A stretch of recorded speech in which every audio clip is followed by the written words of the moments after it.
Doctor Mohammad ইউনূসের যে office, সে office তো prime minister. এখানে শেখ হাসিনা ছিলেন, বেগম জিয়া ছিলেন। কিন্তু আমি তাদের কথা বলব না। আমি ওই অফিসে যাদেরকে দেখেছি, মানে প্রধানমন্ত্রী হিসেবে যাদেরকে দেখেছি, মওদুদ আহমেদ সাহেবকে দেখেছি, কাজী জাফর আহমেদকে দেখেছি, মিজানুর রহমান চৌধুরীকে দেখেছি একজন সাংবাদিক হিসেবে। তো আ প্রধানমন্ত্রী হিসেবে তারা সরকার প্রধান ছিলেন ওই প্রেসিডেন্সিয়াল ফর্ম গভর্নমেন্টের অধীনে। সাজিদুর রহমান সাহেবকে দেখেছি। আ কিন্তু আ এরশাদ জামানাতে যারা হয়েছেন, বিশেষ করে মিজানুর রহমান চৌধুরী সাহেব থেকে শুরু করে পরবর্তীতে যারা প্রধানমন্ত্রী হয়েছেন তাদেরকে ঘনিষ্ঠভাবে দেখেছি ইন অফিস, তাদের অফিসে এবং তাদের বাসায়। কি তাদের লেখাপড়া, মানে কি তাদের রাজনৈতিক প্রজ্ঞা। একজন মিজানুর রহমান চৌধুরী এই যে কত বড় কিংবদন্তি রাজনীতিবিদ। আমাদের দুর্ভাগ্য যে আমরা তাদেরকে নিয়ে গবেষণা করি না।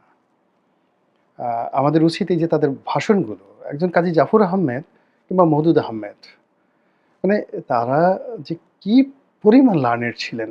আ উপপ্রধানমন্ত্রী হিসেবে সেখানে শাহ মোয়াজ্জেম সাহেব ছিলেন। শাহ মোয়াজ্জেম সাহেবের সঙ্গে যারা চলেছেন আপনি কল্পনাই করতে পারবেন না। কি তাদের মেধা। সেই অফিসে এখন ডক্টর মোহাম্মদ ইউনূস বসে আছেন। আর তিনি এখন সরকার প্রধান। তো সরকার প্রধান হিসেবে যদি ধরেন তাহলে আ তার এই অফিসটি এখন জিয়াউর রহমানের সঙ্গে তুলনা, বঙ্গবন্ধুর সঙ্গে তুলনা, বঙ্গবন্ধুর চেয়ারের সঙ্গে তাকে তুলনা করতে হবে। সাজিদুর রহমান সাহেবের সঙ্গে তাকে তুলনা করতে হবে। এরশাদ সাহেবের সঙ্গে তাকে তুলনা করতে হবে। আমি যদি খালি এরশাদ সাহেবের সঙ্গে তাকে তুলনা করি, আমি একটা ক্ষুদ্র মানুষ, ক্ষুদ্র মানুষ। আপনি চিন্তা করেন যে ১৯৮৬ সনে আমার মতো মানুষের সঙ্গে একজন প্রেসিডেন্টের ওয়ান টু ওয়ান বৈঠক হয়েছে। ওয়ান টু ওয়ান বৈঠক হয়েছে। দিস ইজ এরশাদ। এবং সেই সম্পর্কটি উনার মৃত্যুর আগ পর্যন্ত ব্যক্তিগত পর্যায়ে তিনি সেটা বহাল রেখেছেন। আমি যখন এমপি হলাম, লেখালেখি করতাম। উনি নিয়মিত ফোন দিতেন। প্রতি সপ্তাহে ১ বার ২ বার করে টেলিফোন করতেন। উনার বাসায় দাওয়াত দিতেন।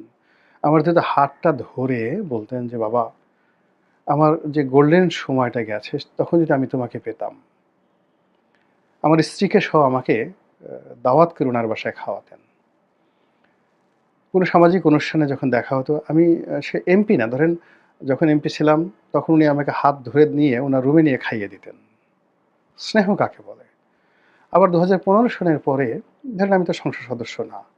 কিন্তু যখন কোনো সামাজিক অনুষ্ঠানে, সভা সমিতি, সেমিনারে দেখা হতো, উনি যে চেয়ারে বসতেন, টেবিলে বসতেন, ধরেন পাশে কাজী ফিরোজ রশিদ বসেছেন, আনিসুল ইসলাম মাহমুদ সাহেব বসেছেন, তারপরে রুহুল আমিন হাওলাদার সাহেব বসেছেন, মুজিবুল হক চুন্নু সাহেব বসেছেন। তিনি একটা চেয়ার খালি করে তিনি ওই আ জিয়াউল যে উনার যারা গুরুত্বপূর্ণ নেতা আছেন তাদেরকে দিয়ে আমাকে ডেকে আনতেন। এনে উনার পাশে বসাতেন। জাস্ট পাশের চেয়ারটাতে বসাতেন।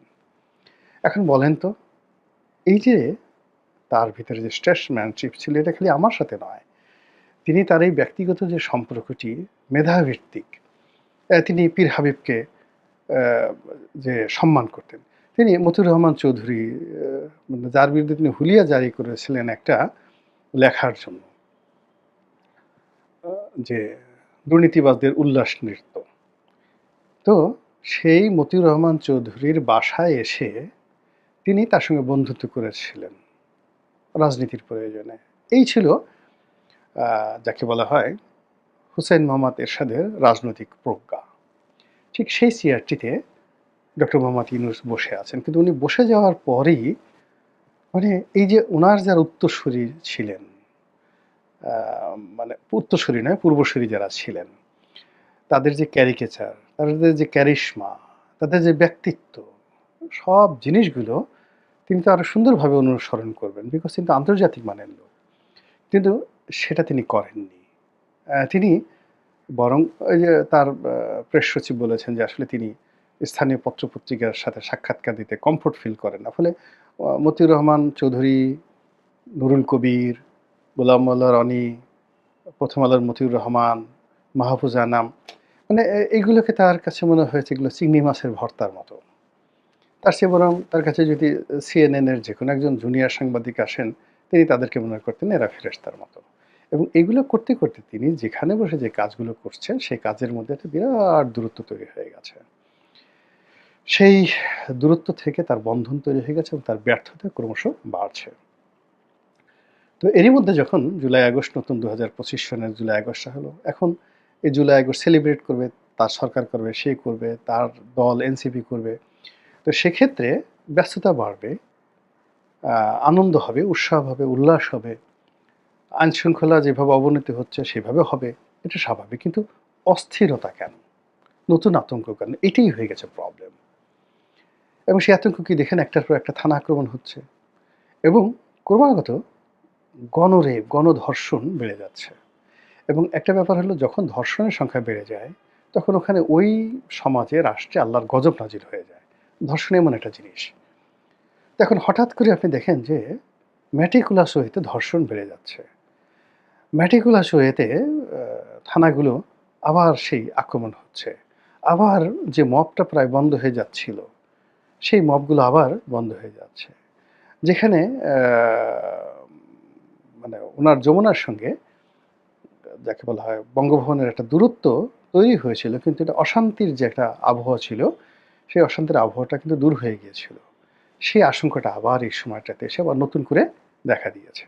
এই গণভবনে এটা হবে, রাষ্ট্রপতির চুপ বাদ পড়বে, জুলাই আগস্ট মানে বিপ্লব হবে, আবার সেই জুলাই আগস্টের চার্টার ঘোষণা করা হবে, সব মিলিয়ে কোন নতুন অস্থিরতা। এটা কি নিয়তির নির্মম পরিহাস? দিল্লির চক্রান্ত? নাকি আমেরিকার যে ডিপ স্টেট পলিসি রয়েছে, সেই ডিপ স্টেট পলিসির কাউন্টার রেভলিউশন, কাউন্টার অভ্যুত্থান, কাউন্টার চক্রান্ত? এর কারণ হলো যে আপনি যদি গেদুকে মানে বা লেদুকে কোনো একটা কাজের জন্য নিয়োগ করেন, কিন্তু গেদু সেই কাজটি করতে পারছে না, তখন আপনি কি করবেন? ধলাকে ডেকে আনবেন। তো এরকম কোনো কিছু হচ্ছে কিনা আমরা জানি না। আমরা সাধারণ মানুষ, চাই না মাগো রাজা হতে, রাজা হওয়ার স্বাদ নাই মাগো, দুবেলা যেন খেতে পাই। ক্ষুদ্র জীবনে আমি ব্যক্তিগতভাবে আল্লাহ রব্বুল আলামিন অনেক কিছু দিয়েছেন খুব অল্প বয়সে। এ জীবনে সেই যে ১৯৮২ সন থেকে রাজা বাদশাহ হাতি ঘোড়া দেখে আসছি। দুটো ডাল ভাত খাচ্ছি। সব জিনিসই মানে জীবনের কোনো অপ্রাপ্তি নেই। এমন কোনো আকর্ষণ নেই যেটা আবার আমাকে পেতে হবে। এমপি হয়েছি, মন্ত্রীদেরকে দেখেছি, প্রধানমন্ত্রীকে দেখেছি। মনে হয়নি যে আমার ওটা হওয়া দরকার। এমপি হয়েছে, আবার মনে হয় না যে দ্বিতীয়বার হওয়া দরকার। ফলে যা কিছু করছি, আনন্দ থেকে করছি, বিবেক থেকে করছি, বোধ থেকে করছি, দেশের জন্য করছি, কোনো স্বার্থ নেই। দেশটা ভালো থাকুক, দেশটা অস্থিরতা মুক্ত হোক, এটাই প্রার্থনা করি। আসসালামু আলাইকুম ওয়া রাহমাতুল্লাহি ওয়া বারাকাতুহু।